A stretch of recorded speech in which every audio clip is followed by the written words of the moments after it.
बागलाण तालुक्यातील चौगाव येथील गट नंबर 555/2 557 मध्ये स्टोन क्रेशर व खानपट्टा सुरू करण्यासंदर्भात परिसरातील शेतकऱ्यांच्या कोणत्याही ना हरकती मिळवता खोटे कागदपत्र घेऊन शासनाची दिशाभूल करून सुरू केलेले स्टोन क्रेशर बंद करून मशिनरीला सील करावे।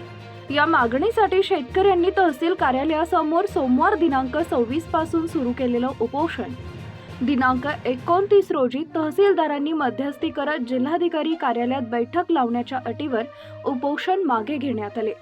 चौगाव येथील गट क्रमांक 555/2 557 या क्षेत्रात शिवाय स्टोन क्रेशर व खानपट्टा सुरू करण्यासाठी खोटे कागदपत्र तयार करून क्रेशर सुरू करण्यासंदर्भातील परवानगी मिळवली आहे।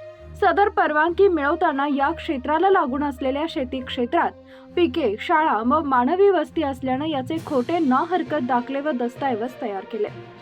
महसूल अधिकाऱ्यांनी जागेवर येऊन कोणतीही पडताळणी न करता क्रेशर सुरू करण्यासाठी परवानगी दिली आहे। यातील सत्यता खोटी असून संबंधित परवानगी रद्द करावी या मागणीसाठी तहसील कार्यालयासमोर भाऊसाहेब मनोहर सोनवणे, देवीदास पंडित शेवाळे, शंकर पंडित शेवाळे, रवींद्र कारभारी मांडवडे यांनी उपोषण सुरू केलं होतं।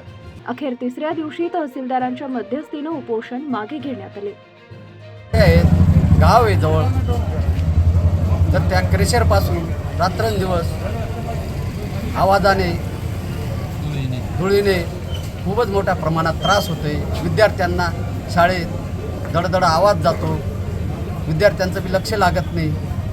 अशा प्रकारे शासनाने आम्ही वारंवार 2005 पासून तर 2025 पर्यंत वारंवार अर्ज पाठे करतोय। आमची कुठल्याही प्रकारची दखल घेतली जात नाही।